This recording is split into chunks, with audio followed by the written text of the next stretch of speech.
विद्यार्थी द्वारा प्रस्तुत समस्या शारीरिक शिक्षा कला है अथवा विज्ञान, इसका समाधान प्रस्तुत कर रही हूँ। शारीरिक शिक्षा कला है अथवा विज्ञान, इसमें सबसे पहले हमें शारीरिक शिक्षा का अर्थ बताना होगा। शारीरिक शिक्षा का अर्थ है शरीर को चुस्त दुरुस्त रखने की शिक्षा। लेकिन शारीरिक शिक्षा की विषय वस्तु इससे भी अधिक व्यापक है। लेकिन हमारा प्रश्न है कि शारीरिक शिक्षा कला है अथवा विज्ञान। तो शारीरिक शिक्षा कला कैसे है, हम सबसे पहले ये जानते हैं।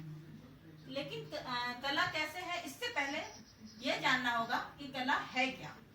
कला है कार्य को कुशलता पूर्वक करना, और इसके लिए हमें कला में रुचि, कल्पना, चिंतन, सृजनात्मकता, सौंदर्य बोध के सिद्धांत पर आधारित विषय कला कहलाते हैं।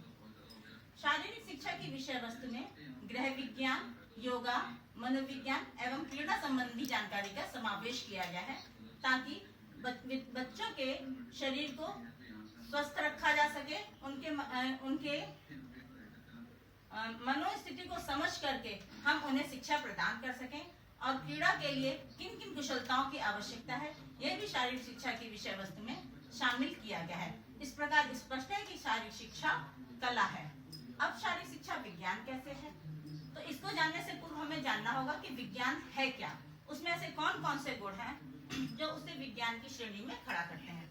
तो विज्ञान के जो सर्वप्रमुख गुण हैं वो है सार्वभौमिकता, प्रामाणिकता, निश्चितता, वस्तुनिष्ठता, विश्वसनीयता, कार्य कारण संबंध। सार्वभौमिकता इस तरह से है कि जब भी विज्ञान में कोई परीक्षण किया जाता है तो वो पूरे विश्व में कहीं पर भी किया जाए, उसका परिणाम वही प्राप्त होता है जो एक स्थान पर प्राप्त होता है। प्रामाणिकता, उसमें प्रामाणिकता का गुण होता है, जैसे कि सेब अगर ऊपर उछाला जाए तो नीचे पृथ्वी पर ही गिरता है।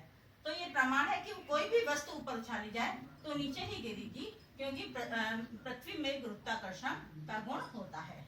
निश्चितता, यदि कोई विद्यार्थियों की संख्या 20 है तो काउंटिंग करने पर हम ऐसे कह सकते हैं कि लगभग 20 है, तो वो निश्चित नहीं है। लेकिन यदि हम काउंटिंग के आधार पर कहते हैं कि विद्यार्थियों की संख्या 20 है तो ये निश्चित है, तो ये विज्ञान में निश्चितता का गुण होता है। वस्तुनिष्ठता इस तरह से कि जो भी किसी की मनोवृत्ति का प्रभाव उस विषय वस्तु पर ना पड़े, वो वस्तुनिष्ठता होती है। विश्वसनीयता का गुण भी विज्ञान में होता है, और कोई भी कारण कार्य पर आधारित होता है। इस प्रकार विज्ञान में कार्य कारण संबंध भी शामिल होता है। शारीरिक शिक्षा की विषय वस्तु में विज्ञान के अंतर्गत आने वाले विषयों को भी शामिल किया गया है, क्योंकि शरीर तभी चुस्त दुरुस्त रह सकता है जब हम उसे विज्ञान के पर आधारित नियमों, परिकल्पनाओं और सिद्धांतों के आधार पर प्रयोग करेंगे। कोई भी एक्सरसाइज यदि बिना सोचे विचारे ऐसे ही प्रयोग की जाती है तो वो हमारे शरीर को नुकसान भी पहुंचा सकती है। तो विज्ञान के अंतर्गत जो विषय शामिल किए गए हैं वो है फिजियोलॉजी, जीव विज्ञान, नृविज्ञान अर्थात मानव विज्ञान, पर्यावरण का हमारे शरीर को स्वस्थ रखने में एक बहुत बड़ा योगदान है, और इसमें वैज्ञानिक विधियों को भी शामिल किया गया है, क्योंकि वैज्ञानिक विधियों के आधार पर ही हम खेलते हैं, कोई आहार लेते हैं, और नियमों का भी समावेश किया गया है।